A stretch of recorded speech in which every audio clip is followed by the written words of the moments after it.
જય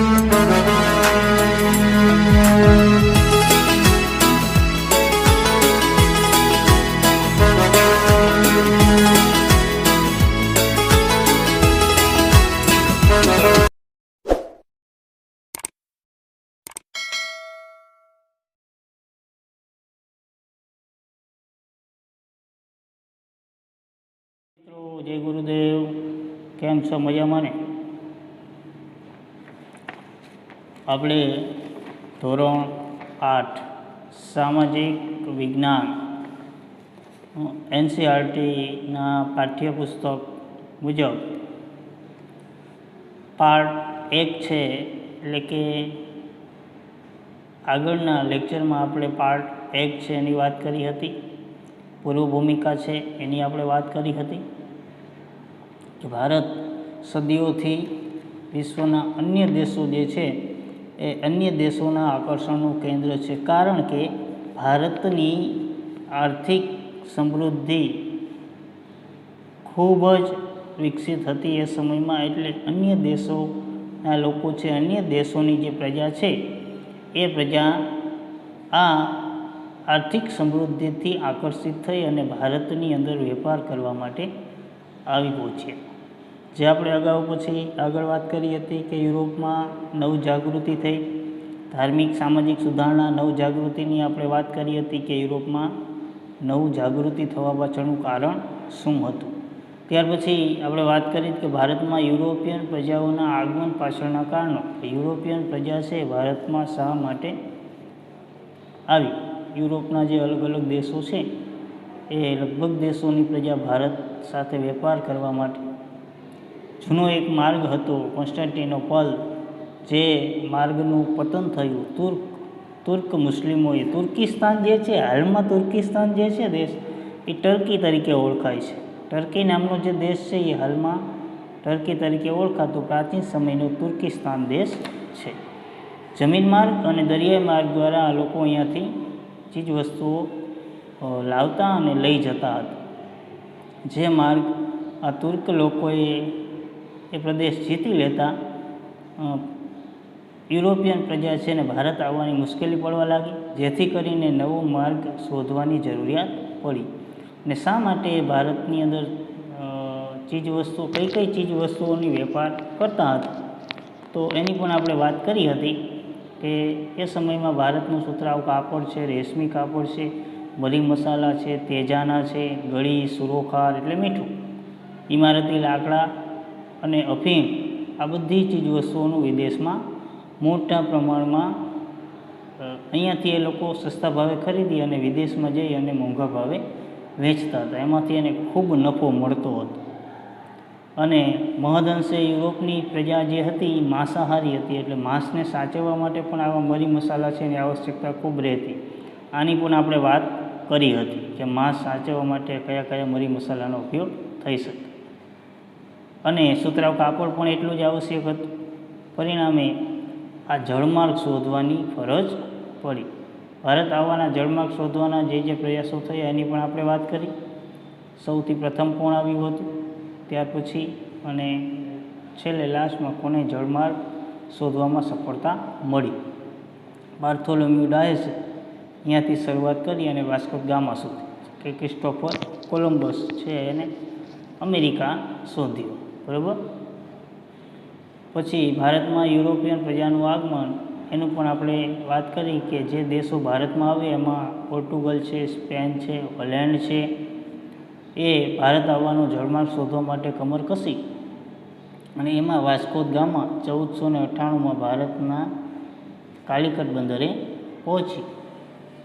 એ કાલિકટ બંદરે પહોંચ્યો અને પોર્ટુગલથી આફ્રિકા અને આફ્રિકાથી ભારત આવવાનો નવો જળમાર્ગ શોધવામાં વાસ્કો દ ગામાને સફળતા મળી. હવે આપણે આગળ વાત કરીએ પોર્ટુગીઝો એટલે કે ફિરંગીઓ. બીજા શબ્દોમાં કેવું હોય તો ફિરંગીઓ. ભારતમાં સૌ પ્રથમ એવો પ્રશ્ન તમને પૂછાય કે ભારતમાં સૌ પ્રથમ કઈ પ્રજા આવી હતી, તો એમાં શું આવશે જવાબ? પોર્ટુગીઝો. ભારતમાં આવનાર સૌ પ્રથમ જો કોઈ પ્રજા હોય તો એ હતી પોર્ટુગીઝ. બીજા શબ્દોમાં એને ફિરંગી તરીકે પણ ઓળખવામાં આવે છે. હવે આપણે જોઈએ એ મુદ્દાની વાત કરીએ તો ઈસવીસન 1498માં વાસ્કો દ ગામા કાલિકટ બંદરે આવ્યો. ક્યાં આવ્યો? કાલિકટ બંદરે. હવે કાલિકટ બંદર અગાઉ આગળના જે નકશો છે એની અંદર પણ આપણે જોયું. કેરળ કર્ણાટક છે એની સરહદ જે દરિયા કિનારો છે એ કાલિકટ બંદરે વાસ્કો દ ગામા છે એ પહોંચ્યો. એ સમયે કાલિકટની અંદર જે રાજા શાસન કરતો હતો જેનું નામ હતું જામોરીન અથવા તો સામુદ્રિક. કાલિકટમાં એ સમયે સામુદ્રિક નામનો રાજા શાસન કરતો હતો અને બીજા શબ્દોમાં કહીએ એનું નામ હતું જામોરીન રાજા. તેણે પોર્ટુગીઝોને મરી મસાલાનો વેપાર કરવાની સંમતિ આપી. શું કર્યું? વાસ્કો દ ગામા છે એ કાલિકટ બંદરે પહોંચી અને ત્યાંના રાજા હતા જામોરીન રાજા અથવા તો સામુદ્રિક રાજા. એ રાજા પાસે જઈ અને એને પરવાનગી માગી કે અમે અહીંયા વેપાર કરી શકીએ. એટલે જામોરીન રાજાએ એ સમયની અંદર આ પોર્ટુગીઝો છે એને મરી મસાલાનો વેપાર કરવાની સંમતિ આપી દીધી, મંજૂરી આપી દીધી. કંઈ વાંધો નહીં, તમે અહીંયા વેપાર કરો. હવે પોર્ટુગીઝોએ પોતાનું સ્થાન મજબૂત કરવા માટે અહીંયા વેપાર કરવાની તો છૂટ મળી ગઈ. હવે એનું સ્થાન મજબૂત કરવા એટલે કે એને અહીંયાથી હવે કોઈ હટાવી ન શકે એવું સ્થાન બનાવવાના પ્રયત્નોમાં હતા એ લોકો. એનું સ્થાન મજબૂત કરવા અને સુરક્ષા મેળવવા માટે એને ઈસવીસન 1503માં કોચીનમાં, ત્યાં કોચીન કાલિકટ છે એની નીચે જ આવેલું છે કોચીન, એ કોચીનની અંદર 1503માં અને ઈસવીસન 1505માં કન્નૂરમાં કિલ્લા બાંધ્યા. કોચીન અને કન્નૂર આ બે પ્રદેશો પોર્ટુગીઝો છે એને મંજૂરી તો મળી ગઈ વેપાર કરવાની જામોરીન રાજા પાસેથી. પછી એને એવું થયું કે હવે આપણે અહીંયા કણે પોતાનું સ્થાન મજબૂત બનાવી જેથી કરીને ભવિષ્યમાં આપણને કોઈ અહીંયાથી આ વિસ્તાર છોડવા માટે દબાણ ન કરી શકે. એવું એનું સ્થાન બનાવવા માટે એને 1503માં કોચીન અને 1505માં કન્નૂરમાં કિલ્લા બાંધ્યા. હવે કન્નૂર અને કોચીન ક્યાં આવેલા છે તમે એ આ નકશો છે એ નકશો જોઈ શકો છો, જેમાં કન્નૂર અને કોચીન તો કાલિકટ નીચે છે અને એ જ સરહદમાં કન્નૂર નામનો જે પ્રદેશ છે એ પ્રદેશ કર્ણાટક અને કેરળ જે છે એની સરહદ ઉપર આવેલું છે. આ બંને પ્રદેશોમાં પોર્ટુગીઝોએ કિલ્લા બાંધ્યા, કોચીનમાં 1503માં અને કન્નૂરમાં 1505. ઈસવીસન 1505માં પોર્ટુગલે પોતાના વાઇસરોય, હવે વાઇસરોય એટલે શું તો કે ગવર્નર પદ. વાઇસરોય એટલે એ સમયે અંગ્રેજોના જે ઓફિસરો યુરોપિયન જે દેશો છે યુરોપિયન દેશો જે ઓફિસરોને ભારતમાં મોકલતા એ વાઇસરોય તરીકે ઓળખાય. 1505માં પોર્ટુગલે પોતાના વાઇસરોય ફ્રાન્સિસ્કો ડી અલ્મેડા, કેવું નામ છે, પોર્ટુગીઝોએ જે એના વાઇસરોયને મોકલ્યો. વાસ્કો દ ગામા પહેલાં આવ્યું, વાસ્કો દ ગામા પછી કોણ આવ્યું હતું એ 1505માં પોર્ટુગલે પોતાનો વાઇસરોય ફ્રાન્સિસ્કો ડી અલ્મેડા એને ભારતમાં પોર્ટુગીઝ રાજ્યની સ્થાપના કરવા માટે મોકલ્યો. સમજો, વાસ્કો દ ગામાને આવ્યા એ વેપાર અર્થે જ આવ્યા હતા. હવે પોર્ટુગલને અહીંયા કણે વધારે નફો ફાલ ખાધો એટલે એમ થયું કે અહીંયા તો વેપાર કરી અને સત્તા જમાવવા જેવું છે. એટલે એ વાઇસરોય આવ્યો ફ્રાન્સિસ્કો ડી અલ્મેડા એને ભારતમાં પોર્ટુગીઝ રાજ્યની સ્થાપના કરવા માટે પોર્ટુગલ દેશે મોકલ્યો.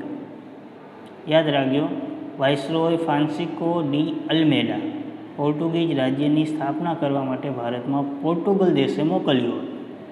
અને તેના પછી આવેલો ફ્રાન્સિસ્કો ડી અલ્મેડા પછી જે વાઇસરોય આવ્યો જેનું નામ હતું અલ્ફાન્જો ડી અલ્બુકર્ક. શું નામ હતું? અલ્ફાન્જો ડી અલ્બુકર્ક. ફ્રાન્સિસ્કો ડી અલ્મેડા ત્યાર પછી જે વાઇસરોય ભારતમાં આવ્યો અલ્ફાન્જો ડી અલ્બુકર્ક એને ગોવા સહિત કેટલાક બંદરો જીતી લઈ અને ભારતમાં પોર્ટુગીઝ રાજ્યની સ્થાપના કરી. ફ્રાન્સિસ્કો ડી અલ્મેડા છે એને તો ભારતમાં પોર્ટુગીઝ સત્તા સ્થાપવા મોકલ્યો, પણ એમાં એને સફળતા ન મળી. પણ ત્યાર પછી જે અલ્ફાન્સો ડી અલ્બુકર્ક જે આવ્યો, એને આવી અને ગોવા છે એ ગોવા ઉપર આક્રમણ કરીને ગોવા જીતી લીધું. એ ઉપરાંત અન્ય જે કિનારાના બંદરો છે એ બંદરો જીતી અને ભારતમાં પોર્ટુગીઝ રાજ્ય છે એની સ્થાપના કરી. ઈસવીસન 1530માં ગોવા તેમની રાજધાની બની ગઈ. પોર્ટુગીઝોએ શું રાજધાની બનાવી? ગોવાને પોતાની રાજધાની બનાવી. ત્યાર પછી વસઈ, ઈસવીસન 1534માં વસઈ નામનો જે વિસ્તાર છે, હવે એ વસઈ ક્યાં આવેલું છે? કે મહારાષ્ટ્રની અંદર આવેલું છે. ક્યાં? મહારાષ્ટ્રમાં. તમે જે આ નકશો જોઈ શકો છો, મહારાષ્ટ્રની અંદર આ જે વિસ્તાર છે અહીંયા વસઈ આવેલું છે. એને 1534માં વસઈ પણ કબજે કરી લીધું. અહીંયા કને પણ પોર્ટુગીઝ સત્તા સ્થાપી દીધી. ત્યાર પછી દીવ, દીવ ક્યારે મેળવ્યું એને? તો કે 1535માં. હવે જો સમજતા જજો, 1930માં એને ગોવા, પછી 1530માં એને ગોવા એને રાજધાની બનાવી, પછી 1534માં દીવ જોઈ શકો છો તમે નકશામાં, દીવ ક્યાં આવેલું છે. ત્યાર પછી 1559માં એને દમણ, દીવ પછી દમણ, 1559માં દમણ પણ કબજે કરી લીધું. અને હિન્દ મહાસાગરમાં પોતાની આણ વર્તાવવાની શરૂઆત કરી દીધી. આણ વર્તાવી એટલે શું?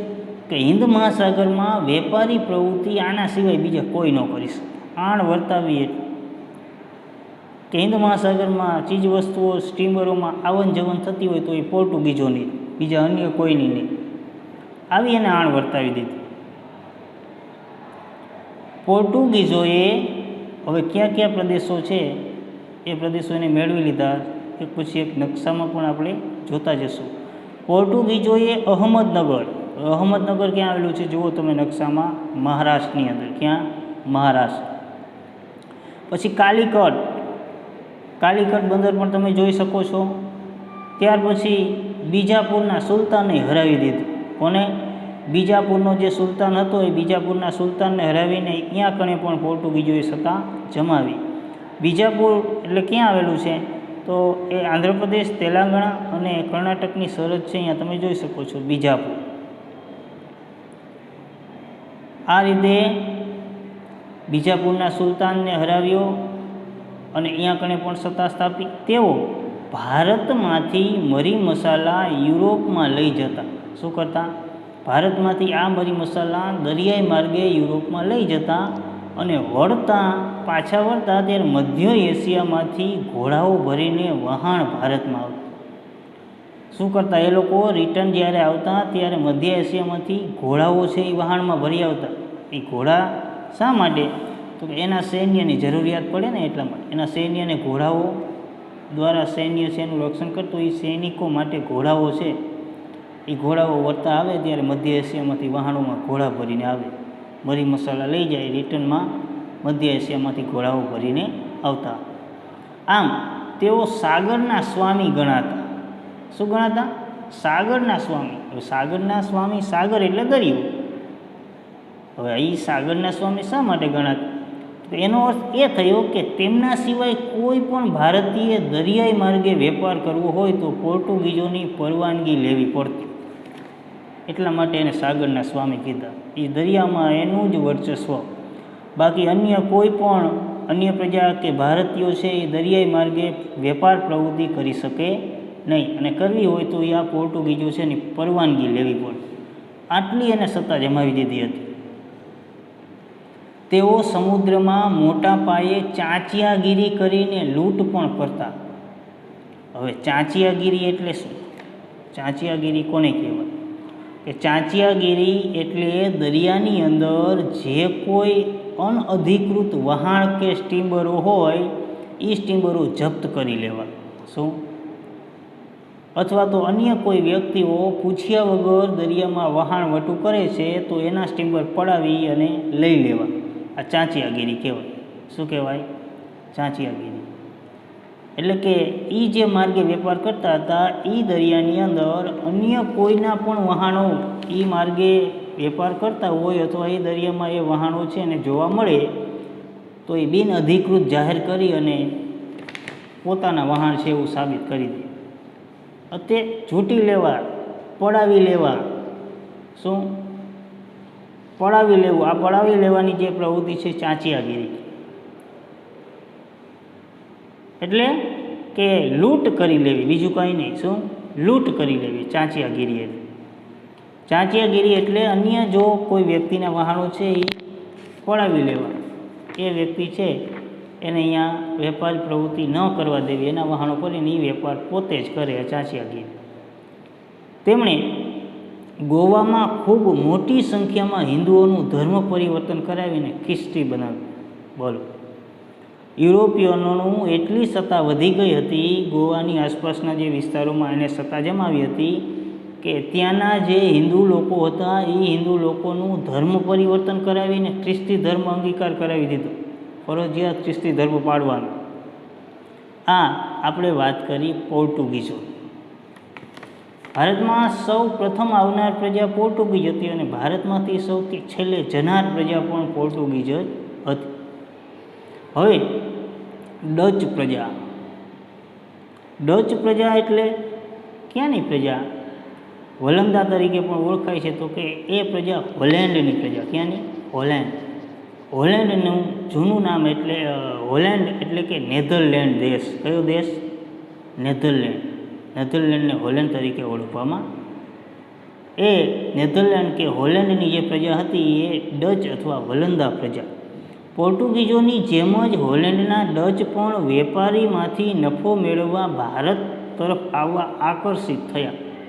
એને પણ એવું થયું કે હાલો ને ભારતમાં કંઈક ફાલ ખાવા જળશે, એટલે પોર્ટુગીઝોની પાછળ આ ડચ લોકો, વલંદા લોકો પણ ભારતમાં આવ્યા. સૌ પ્રથમ તેને શ્રીલંકા પર ઈસવીસન 1658ની આસપાસ આક્રમણ શરૂ કર્યા અને ત્યાં એને મરી મસાલાનો વેપાર પોતાના હાથમાં લીધો. વલંદા પ્રજા છે એ કઈ બાજુ? શ્રીલંકામાં. શ્રીલંકા ઉપર 1658ની આસપાસ આક્રમણ કરીને આ સત્તા સ્થાપી અને ત્યાં મરી મસાલા છે એનો વેપાર કરવા લાગ્યા. તેમણે બંગાળમાં ઈસવીસન 1632માં મલબાર વિસ્તારમાં, બંગાળની અંદર ક્યારે? 1632ની અંદર બંગાળની અંદર વેપાર કરવા લાગ્યા. પછી 1650ની અંદર મલબાર વિસ્તાર. મલબાર વિસ્તાર એટલે કયો? તો તમે નકશો જોઈ શકો છો, જેમાં કન્નૂર, કાલિકટ જે લખેલું છે એની નીચે જુઓ મલબાર, કેરળનો મલબાર કિનારો કહેવાય છે. ચોમાસાનો પ્રવેશ અહીંયાથી જ થાય છે. ભારતમાં ચોમાસાની શરૂઆત થાય એટલે સૌપ્રથમ કેરળમાં આવે, 1-2 જૂન કે 31 મેના આસપાસ, એ મલબાર કિનારો. એટલે બંગાળની અંદર 1632માં પ્રદેશ મેળવ્યા, પછી મલબાર વિસ્તાર એને 1650માં મેળવી અને પોતાનો વેપાર છે એ જમાવ્યો. તેમણે ગોવલકોંડાના શાસક પાસેથી ફરમાન મેળવી મછલીપટ્ટનમમાં પોતાનું સ્થાન જમાવ્યું.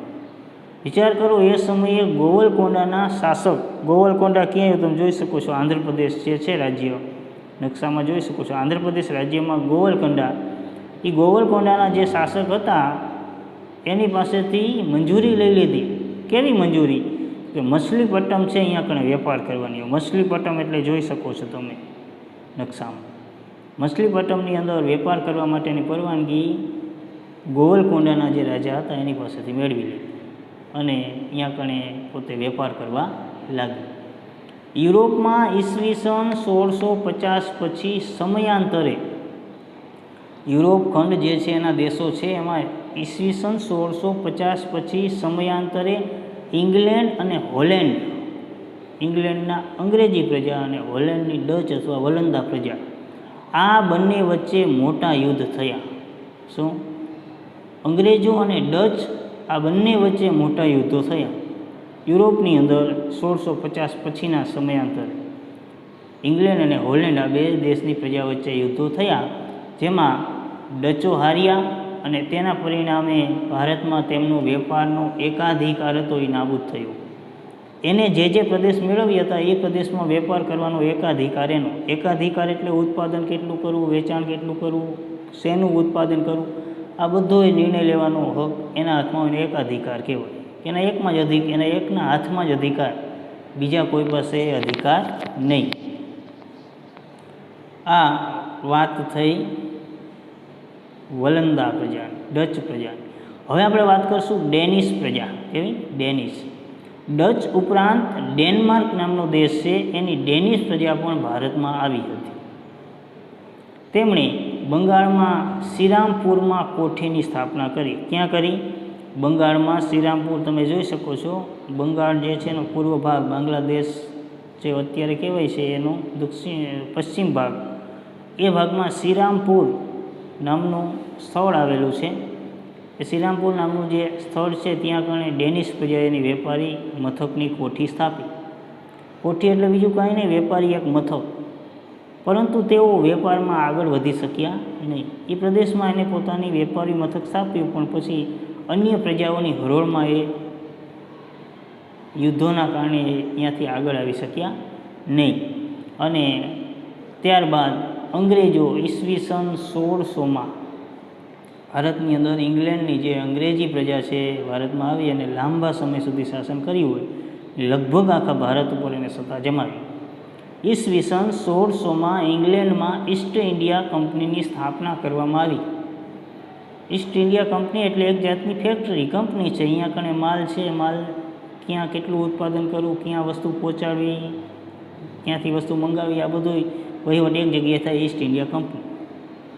1600માં ઈસ્ટ ઇન્ડિયા કંપનીની સ્થાપના થઈ, યાદ રાખજો. જેનો હેતુ પૂર્વના રાષ્ટ્રો સાથે વેપાર કરવાનો હતો અને તેમાં એકાધિકાર સ્થાપવાનો હતો. પૂર્વના રાષ્ટ્રો સાથે વેપાર કરવો અને એમાં એકાધિકાર સ્થાપવો એટલે કે ભારતમાં ભલે આ બધી પ્રજા આવી પણ અધિકાર તો આપણો જ હોવો જોઈએ. અંગ્રેજો એવું માનતા. આપણો અધિકાર, આપણો એકાધિકાર, આપણે કંઈ એટલું જ ઉત્પાદન, આપણે કંઈ એટલું જ વેચાણ, આપણે કંઈ એટલી જ આવક, આ બધા નિર્ણયો અંગ્રેજોના હતા. એકાધિકાર. ઈસવીસન 1613માં અંગ્રેજોએ જહાંગીર પાસે ફરમાન લઈને સુરત ખાતે પોતાની પ્રથમ કોઠી સ્થાપી. જ્યારે ભારતમાં અંગ્રેજો આવી અને એ સમયે જહાંગીર પાસે વેપાર કરવાની પરવાનગી મેળવી લીધી. જહાંગીર એટલે એ સમયે દિલ્હીની ગાદી ઉપર મુઘલ વંશનું શાસન હતું અને જહાંગીર છે એ શાસન કરતો હતો. જહાંગીર પાસે આવી અને એને પરવાનગી મેળવી લીધી. પરવાનગી મેળવી અને સુરતની અંદર એને પ્રથમ વેપારી મથક સ્થાપી, પ્રથમ કોઠી સ્થાપી એટલે કે વેપારી મથક સ્થાપી. ત્યાર પછી ટોમસ રો ઈસવીસન 1615માં ફરી પાછું બીજો અંગ્રેજ વ્યક્તિ આવ્યો, સર ટોમસ રો. 1615માં એ જહાંગીર પાસે વળી પાછો ગયો અને ભારતમાં વેપાર કરવાની પરવાનગી મેળવી લીધી.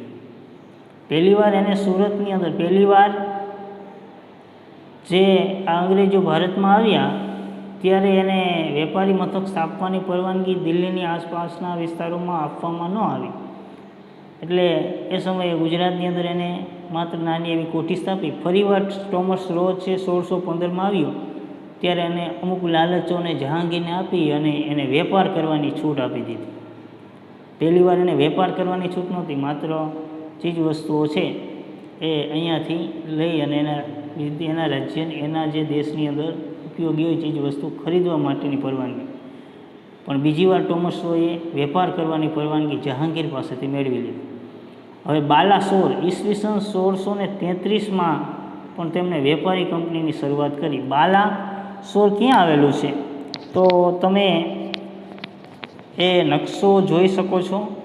બાલાસોર એટલે પશ્ચિમ જે બંગાળ છે, પશ્ચિમ બંગાળ, જેમાં તમને દેખાય છે નકશાની અંદર બાલાસોર પશ્ચિમ બંગાળની અંદર આવેલું છે. એ બાલાસોરમાં 1633માં વેપારી કંપનીની શરૂઆત કરી અને ઈસવીસન 1651માં હુગલી નદીના કિનારે વેપારી કોઠીની સ્થાપના કરી. હુગલી નદી એટલે બંગાળની અંદર આવેલી નદી હુગલી નદી. એ હુગલી નદીના કિનારે એને 1651માં એનો વેપારી મથક વધાર્યું અને બીજી કોઠી હુગલી નદીના કિનારે સ્થાપી. તેને ફેક્ટરી કહેવામાં આવતી. ઈસ્ટ ઇન્ડિયા કંપની એને ફેક્ટરી કહેવામાં આવતી હતી. ફેક્ટરીની અંદર એક ગોદામ હતું. મેં કીધું ને હમણાં ચીજ વસ્તુ છે એનો સંગ્રહ થાય અહીંયાથી એના રાજ્ય દેશમાં કે અન્ય પ્રદેશોમાં મોકલવા માટે. એમાં એક ફેક્ટરીમાં ગોદામ હતું જેમાં કંપનીના અધિકારીઓ બેસતા હતા. ઈસ્ટ ઇન્ડિયા કંપનીમાં જે નોકરી કરતા હતા અધિકારીઓ એ બધા એમાં બેસતા. નિકાસ કરવા માટેનો માલ સામાન અહીં રાખવામાં આવતો. નિકાસ એટલે અહીંયાથી જે ચીજ વસ્તુ મોકલવાની છે ઇંગ્લેન્ડ કે અન્ય દેશોમાં કે અન્ય રાજ્યોમાં, એ ચીજ વસ્તુ અહીંયા પડી રહેતી અને અહીંયાથી એને વિદેશમાં કે અન્ય રાજ્યોમાં મોકલવામાં આવતી. પટણામાં કાસિમ બજારની વેપારી કોઠીઓ, પટણા એટલે બિહારની રાજધાની છે પટણા, ત્યાં કાસિમ બજારની વેપારી કોઠીઓને સ્થાપીને તેને ફોર્ટ સેન્ટ જ્યોર્જના નિયંત્રણમાં મૂકવામાં આવી. ફોર્ટ સેન્ટ જ્યોર્જ એક અંગ્રેજ વ્યક્તિ હતો. એ અંગ્રેજ વ્યક્તિને આ જે કાસિમ બજારની વેપારી કોઠીઓ હતી એ કોઠીઓ ઉપર નિરીક્ષણ તરીકે એની નિમણૂક કરી, એના ઉપર નિરીક્ષણ રાખવા કે એનો વહીવટ આ ફોર્ટ સેન્ટ જ્યોર્જ છે એનો વહીવટ એ વ્યક્તિ કરશે. ક્યાં? પટણાની કાસિમ બજારની જે વેપારી કોઠીઓ હતી તે. અંગ્રેજોએ ઈસવીસન 1698માં સુતનની, કાલીઘાટ અને ગોવિંદપુર નામના 3 ગામોની જમીનદારી મળી ગઈ. બંગાળની અંદર આવેલા આ જે 3 ગામો છે એની જમીનદારી મળી ગઈ. જમીનદારી એટલે દીવાની સત્તા મળી ગઈ, જમીનનું મહેસૂલ ઉઘરાવવાનો હક મળી ગયો. ત્યાંના જે પ્રદેશના રાજા ઉઘરાવતા એ હક હવે અંગ્રેજોને મળી ગયો. અહીંયા મહેસૂલ અંગ્રેજો ઉઘરાવવા લાગ્યા. તેમણે એ પ્રદેશમાં કિલ્લેબંધીવાળી નવી વસાહત ઊભી કરી. હવે શું કર્યું? આ પ્રદેશને દીવાની સત્તા મળી ગઈ એટલે અહીંયા કિલ્લાઓ બાંધી, ફરતી બાજુ દિવાલ કરીને એ પ્રદેશ મેળવી લીધો. નવી વસાહત ઊભી કરી જેને ફોર્ટ વિલિયમ કહેવામાં આવતી. શું એને નામ આપ્યું? આ 3 પ્રદેશોની દીવાની સત્તા મેળવી અને અહીંયા કિલ્લો બાંધી અને એને નામ આપ્યું ફોર્ટ વિલિયમ, જે આજે કલકત્તા તરીકે ઓળખાય છે. આજે કયા નામે ઓળખાય છે? કલકત્તા. આ વાત થઈ અંગ્રેજોની. હવે ફ્રેન્ચો, ભારતમાં આવનાર જે વિદેશી પ્રજાઓ છે એમાં છેલ્લી પ્રજા ફ્રેન્ચ. ઈસવીસન 1639માં ફ્રેન્કો માર્ટિન નામના ફ્રેન્ચ અધિકારીએ ચંદ્રગિરીના રાજા પાસેથી મદ્રાસ એટલે કે ચેન્નઈને પટ્ટે લઈને કોઠી સ્થાપી. ચંદ્રગિરી એટલે એ સમયની અંદર ફ્રેન્કો માર્ટિન નામનો એક ફ્રેન્ચ વ્યક્તિ હતો. 1639માં ભારતમાં આવી. એ ફ્રેન્ચ જે અધિકારી હતો અને ચંદ્રગિરીના રાજા એટલે એ સમયમાં આંધ્રપ્રદેશની આસપાસનો વિસ્તાર, અહીંયા શાસન કરનાર જે રાજા હતા એ રાજા પાસેથી મદ્રાસ એટલે કે હાલમાં ચેન્નઈ તરીકે આપણે ઓળખીએ છીએ એની પટ્ટે એટલે એ દરિયા કિનારા વિસ્તાર જે છે એ પટ્ટો છે ત્યાં કણે કોઠી સ્થાપી દીધી. અહીંયા વેપારી મથક સ્થાપી.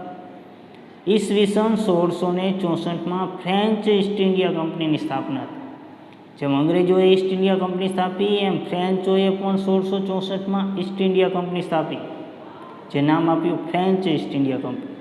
યાદ રાખજો 1664માં. ઈસવીસન 1668માં સુરતમાં તેણે પ્રથમ કોઠી સ્થાપી. સુરતના અન્ય વિસ્તારમાં એને ફ્રેન્ચોએ વેપારી મથકની કોઠી સ્થાપી. અમુક વિસ્તારમાં અંગ્રેજો, અન્ય વિસ્તારમાં ફ્રેન્ચોએ સ્થાપી. અને તેનું મુખ્ય મથક મછલીપટ્ટમ રહ્યું હતું. મછલીપટ્ટમ એટલે તમે જોઈ શકો છો નકશાની અંદર, મછલીપટ્ટમ આંધ્રપ્રદેશ જે રાજ્ય છે અહીંયા આવેલું છે, એ મુખ્ય મથક હતું. તેમણે ઈસવીસન 1673માં પોંડિચેરીની સ્થાપના કરી. પોંડિચેરી એટલે તમિલનાડુ જે છે કે આપણો કેન્દ્ર શાસિત પ્રદેશ છે પોંડિચેરી, એ પણ નકશામાં જોઈ શકો છો. એ પોંડિચેરી છે એની સ્થાપના 1673માં કરી. આમ યુરોપમાં ડચ અને ફ્રેન્ચ રાજ્યો વચ્ચે લડાતા યુદ્ધોની અસર ભારત પર પણ પડી. શું થયું? યુરોપમાં એ સમયે ડચ પ્રજા અને ફ્રેન્ચ જે રાજ્યો હતા, આ બંને પ્રજાઓ વચ્ચે યુદ્ધો થતા હતા. એની અસર હવે ભારતમાં થઈ. કેવી અસર પડી? કે અહીંયા કણે યુદ્ધો જે લડાતા હતા એની અસર ભારતમાં થઈ. એટલે અંગ્રેજોએ ડચોને ફ્રેન્ચો વિરુદ્ધ સમર્થન આપતા ફ્રેન્ચો પાછા પડ્યા. શું કર્યું અંગ્રેજોએ? આ ડચ લોકો હતા એને સહકાર આપ્યો કે તમે ફ્રેન્ચો સામે લડો, અમે તમને મદદ કરશું. એટલે ડચ લોકોને અંગ્રેજોએ મદદ કરી અને ફ્રેન્ચો સામે લડ્યા. શું કામ? તો કે અંગ્રેજોને પણ એકાધિકાર સ્થાપવો હતો. ભારતમાં અમારા સિવાય અન્ય કોઈ પ્રજા હોવી જોઈએ નહીં. એટલે ડચ લોકોને સહકાર આપી અને ફ્રેન્ચો વિરુદ્ધ સમર્થન આપતા ફ્રેન્ચો પાછા પડ્યા. ડચ અને અંગ્રેજો ભેગા થઈ ગયા એટલે ફ્રેન્ચો છે હવે એની સામે લડી શકે એવી પરિસ્થિતિમાં હતા નહીં, કારણ કે એનું સૈન્ય ઓછું પડતું. તેમણે ઈસવીસન 1739માં કારિકલ પર અંકુશ સ્થાપીને દક્ષિણમાં મોટા પાયે વેપારી પ્રવૃત્તિઓ શરૂ કરી. હવે આ ફ્રેન્ચોએ આની સામે લડી શક્યા નહીં એટલે એને શું કર્યું, 1739માં કારિકલ ઉપર અંકુશ સ્થાપી. કારિકલ ક્યાં આવેલું છે? એ પણ તમિલનાડુની અંદર આવેલું છે, નકશો તમે જોઈ શકો. ત્યાં અંકુશ સ્થાપી અને દક્ષિણમાં મોટા પાયે વેપારી પ્રવૃત્તિ શરૂ કરી. પરંતુ દક્ષિણમાં એકાધિકાર સ્થાપવા મુદ્દે ફ્રેન્ચોને અંગ્રેજો સાથે કર્ણાટક વિગ્રહ થયા. હવે દક્ષિણની અંદર ફ્રેન્ચ લોકોને એકાધિકાર સ્થાપવો હતો કે અમારું જ શાસન, અમે જ્યાં વેપારી મથક સ્થાપી ત્યાં અંગ્રેજોનો કોઈ પણ હક નહીં. આ કારણસર અંગ્રેજો અને ફ્રેન્ચો વચ્ચે કર્ણાટક વિગ્રહ એટલે કર્ણાટકની સરહદ ઉપર બંને વચ્ચે યુદ્ધ થયા, ઝઘડાઓ થયા વિગ્રહ એટલે, જેમાં તેમની હાર થઈ, ફ્રેન્ચોની હાર થઈ. અને ફ્રેન્ચો ઈસવીસન 1761માં પોંડિચેરીને બાદ કરતાં ભારતમાંથી સત્તાવિહીન થઈ ગયા. પોંડિચેરી એક એની પાસે રહ્યું, બાકી એક પણ પ્રદેશ રહ્યા નહીં, બધા અંગ્રેજોએ મેળવી લીધું. આમ પોંડિચેરીમાં પણ તેઓએ કિલ્લેબંધી કરવાની મનાઈ. પોંડિચેરી એક પ્રદેશ કરવો એની પાસે વેપાર કરવા, પણ એમાંય કિલ્લા બાંધવાના નહીં, આવી મનાઈ અંગ્રેજોએ એને કરી દીધી. આમ ભારતની અંદર એક પછી એક અન્ય જે પ્રજાઓ આવતી રહી એમાં આપણે વાત કરી. શરૂઆત પોર્ટુગીઝોથી કરી હતી અને છેલ્લે ફ્રેન્ચો સુધી આપણે વાત કરી, ભારતમાં આવેલી પ્રજાઓ.